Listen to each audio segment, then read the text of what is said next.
Forecast first. Sponsored by Matex Heating, Cooling, and Plumbing. All right, I literally just stepped outside the studio 5 minutes ago, getting pelted with sleet out there tonight, and you can see it.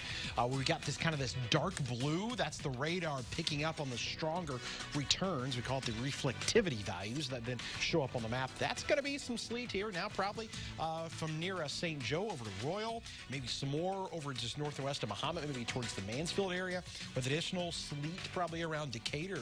And we're going to see more of this sleet and snow, but this is just the beginning of what is going to be an active next 36 hours or so. So this first little wave won't amount to a whole lot, but we will see that as we go throughout the next several hours. The temperature hovering near the freezing point in Champaign, at the freezing point in Springfield at 32. And you can see already kind of the wet pavement out there as the sleet continues to fall. Snow as well. The big round is this time tomorrow night. We'll show you the latest on the amounts and the forecast coming up. WCIA 3 News starts right now. Now on WCIA 3 News. It was an ambulance ride. One woman will never forget what she says the paramedic made her do on the way to the hospital.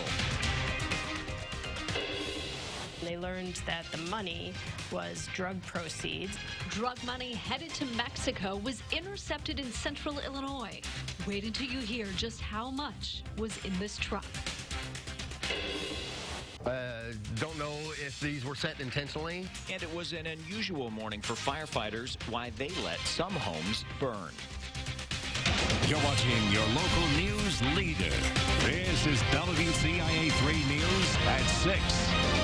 We were dispatched to OSF Hospital for a report of a woman that was pressured into performing oral sex on an EMT. That EMT is now facing sexual assault charges. Good evening, I'm Paul Cicchini. And I'm Jennifer Roscoe. Jeffrey Sanford of Gifford was an EMT for 23 years. He had his first appearance in court today. WCIA 3's Andy Olson is live in Champaign. You were also in court today. So what did you find out? Well, the Champaign County Sheriff's Office actually says that the incident happened back in July of 2019. Since then, they've been investigating as they waited for a sexual assault kit to be analyzed. They got back the results recently, and they say that it matched Sanford's DNA. The Champaign County Sheriff's Office responded to OSF in Urbana in the early morning of July 22nd last year. A 48-year-old woman in an ambulance told law enforcement she was pressured into performing oral sex on the EMT. Jeffrey Sanford was the accused man in the ambulance, but the Sheriff's Office says he denied the claims. Jeffrey Sanford denied all the allegations, and at the conclusion of that interview, a DNA swab was taken from him as a standard to be compared to the evidence collected from the sexual assault kit. The kit recently came back with a match, and Sanford was interviewed again Monday. Then he was arrested. In court, Sanford appeared in his OSF uniform. The Sheriff's Office believes he was still working there when they took him in. OSF officials confirmed he is no longer an employee. And through a spokesperson, OSF says, quote, "We are saddened by this news and take the allegations seriously. Our thoughts and prayers are with everyone involved. OSF Healthcare is fully cooperating with law enforcement during this investigation." It was also mentioned in court Sanford changed the story he told police. He originally said the woman was a prostitute, and that's how his DNA got in her mouth. Then said she forced herself on him in the ambulance. The Sheriff's Office says they were keeping tabs on it, but needed to wait for the kit to come back. This incident happened, and the allegation was made. We followed through with it. We did, everything in the steps that were possible. Unfortunately, the lab results it took a while, and once we got the lab results, we took immediate action. Sanford was denied a public defender by Judge Adam Dill. He has a wife and 2 daughters back in Gifford.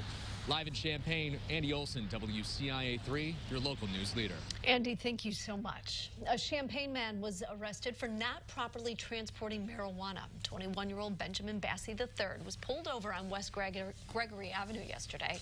Police found his license was suspended and he had marijuana that wasn't in an approved container. A traffic stop is paying off big time for state police and the Champaign County State's Attorney's Office. That's right. It paid off to the tune of more than $650,000. All of that money was supposed to be in exchange for drugs. WCIA 3's Courtney Bunting is live in the newsroom tonight. So, Courtney, why did police initially pull over that car or truck? Paul, that they pulled that truck over because it was for a routine inspection. Now, state police say they regularly do those for people driving semis, but this time it didn't stop there. This is a particularly large amount of cash and a truck with value. This red semi-cab looks a little out of place at the state police headquarters in Pasota. That's because it once belonged to someone else. Champaign County State's Attorney Julia Reitz says a trooper stopped this red semi-cab on I-57 between I-72 and Curtis Road in November. And in the course of the stop, they discovered two very large bags of that contained money, over $600,000 in cash. State police worked with federal customs to trace where the driver was heading. They learned that the money was drug proceeds that was being driven from Chicago down to Mexico. The driver was taken into federal custody. Reitz says the owner linked to the truck was contacted and said they could come and fight the forfeiture. In this situation, no one came forward to claim the money or the truck, and so Judge Holloman entered an order that the truck and the money be forfeited. That forfeiture means the money will be divided between state police, the Champaign County State's Attorney, and the appellate prosecutor's office. And we benefit by using the proceeds from the bad guys to help fight the bad guys. The state's attorney's office is limited on what they're allowed to do with that money. For example, they can't use it to pay for salary. They usually use it for training, equipment for prosecuting cases, or donating to local agencies and crime prevention programs. Live in the newsroom, Courtney Bunting, WCIA 3, your local news leader. Certainly a boost to the budget. Courtney, thanks. We have new information on a nearly 2-year-old murder. Police made an arrest today. 18-year-old Ricky Green of Urbana was shot and killed on Apricot Drive in Champaign. It happened in March 2018. An arrest warrant was issued last month for 20-year-old Michael Chapman. He was arrested today in Plano. He's awaiting extradition to Champaign. 2 of the 3 people killed in a plane crash last week were laid to rest today. Funeral services for Frank and CINDA Edwards were held this afternoon. Frank was a former mayor of Springfield. CINDA was the Sangamon County coroner. People lined the streets of downtown Springfield today to say goodbye. Firefighters, police, and coroners from around the state were part of the procession from the church to the county complex building. The memorial gathering for the other person on board, John Evans, will be tomorrow at Butler Funeral Homes in Chatham. Danville's fire department was out in full force overnight, battling several fires less than a mile apart. Well, the first happened in the 1200 block of McKinley around 1:30. The second fire started on Madison between Harmon and New York Streets half an hour later. WCIA 3's Jen Lask spoke to people with connections to the homes that burned down.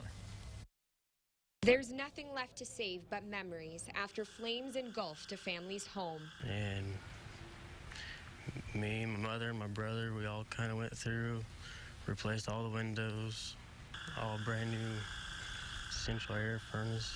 The fire destroyed the house Tuesday morning. It was the first house my mother ever bought, so she wanted it to be nice. She was kind of her pride and joy. PJ Place's mother, a 2-time cancer survivor, willed it to his sister a few years ago.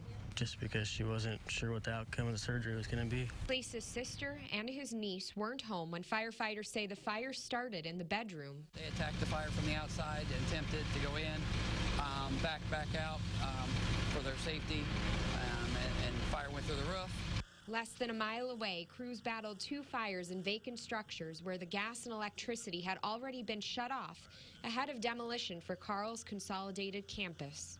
This used to be an apartment building. Now, all that remains is rubble. And this used to be Dennis Connor's home. I was kind of resolved that it's gone, but it's sad. I lived there over 50 years. Neighbors on the edge of the demo zone are nervous. Don't know if these were set intentionally and whether or not that might happen to our building.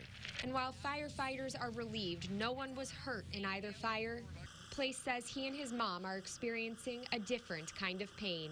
I hope this don't hit her incredibly too hard and we can kind of just get past it. In Danville, Jen Lask, WCIA 3. The causes of both of those fires remain under investigation.